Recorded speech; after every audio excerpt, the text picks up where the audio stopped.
ചില അമ്മച്ചിമാരെ കണ്ടിട്ടില്ലേ, മക്കളും കൊച്ചുമക്കളും നേരിയതും ചട്ടയും കവണിയൊക്കെ ഇഷ്ടം പോലെ കൊടുക്കും, ഉടുക്കുകയില് തള്ള, അതെല്ലാം കാലിപ്പെട്ടിക്കകത്ത് മടക്കി മടക്കി എന്നിട്ട് കൂറ തുണി എടുത്തോണ്ട് സഭായത്തിന് വരും. അതാ വരുന്ന കാണുന്ന ചുറ്റേണ്ട ഭാഗമൊന്നും അല്ല ചുറ്റുന്നത്. എന്നിട്ട് പമ്മി കൂടിന്റെ കുടുംബിക്ക് പിടിച്ച് പമ്മി ഒരു നോട്ടോ എന്തിനും ജീവിക്കുന്നു.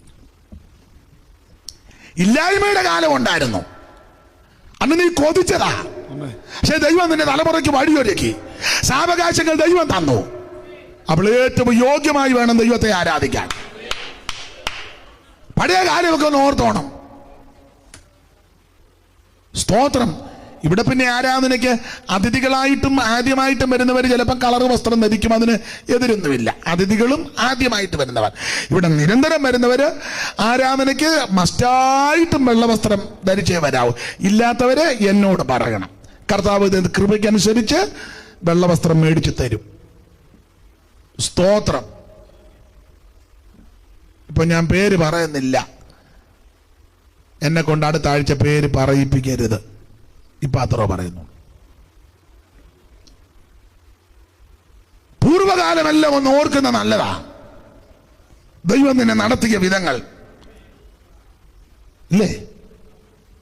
പണ്ടൊക്കെ എല്ലാവരുടെയും കാര്യം ഞാൻ ഈ പറഞ്ഞ എല്ലാവർക്കും മനസ്സിലാകില്ല. പണ്ടൊക്കെ മിക്ക വീടുകളിലും ചോറ് വെച്ച് കഴിഞ്ഞാൽ ഒരു കൂട്ടാനേ കാണുകയുള്ളൂ.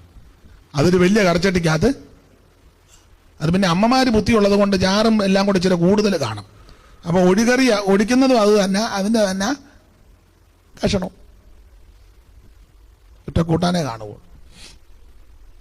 അത് അമ്മ നിന്നാ വിളമ്പുന്നത്. പഴയ അമ്മമാരൊക്കെ നല്ല വിളമ്പാൻ അറിയാം, നല്ല ചിരട്ടത്തവിയ നീളമുള്ള കാണയും. കാരണം 10-15 പേര് കാണും, പ്ലേറ്റ് എല്ലാം നിരത്തി വെച്ച് ചെത്തണ്ടേ. പണ്ട് ഞങ്ങളുടെ ഒരു വല്യമ്മത്തള്ള ചിരട്ടെ ഒരൊറ്റ അടിക്ക് തവി പൊട്ടിച്ചു, മംഗലത്തിനൊട്ടൊരു അടിയും കൊടുത്ത്. കാരണം വീട്ടിൽ എൻ്റെ വല്യമ്മച്ചി പറഞ്ഞുള്ള അറിവാ, 3 പെങ്ങന്മാരെ കെട്ടിച്ചു വിട്ടാലും പോകില്ല, അതുങ്ങളുമായിട്ട് ഇവിടെ വന്ന് കിടക്കുക.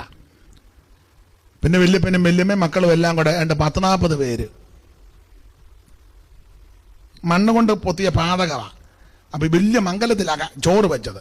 അപ്പൊ ഈ തള്ള വിളമ്പിട്ടൊന്നും അങ്ങേ എത്തത്തെ പാത്രത്തിൽ എത്തുന്നില്ല, നീളക്കുറവാ. ഞങ്ങളുടെ വല്യമ്മച്ച കണ്ടിട്ടുണ്ട്, ഓണിച്ചാൻ അറിയാം. ഞങ്ങളുടെ കൊച്ചു വല്യമ്മ അങ്ങനെയാ വിളിക്കുന്നത്. എൻ്റെ അപ്പൻ്റെ അമ്മയുടെ അമ്മ വല്യമ്മച്ചി പറഞ്ഞുള്ള അറിവാ. തവി തല്ലി പൊട്ടിച്ച് കാലത്തിനിട്ടൊരു അടിയും കൊടുത്തു. പിന്നെ വല്യപ്പൻ്റെ നേതൃത്വത്തിൽ അന്ന് 3 പെങ്ങന്മാരെ അങ്ങോട്ടും ഇങ്ങോട്ടും മാറ്റി.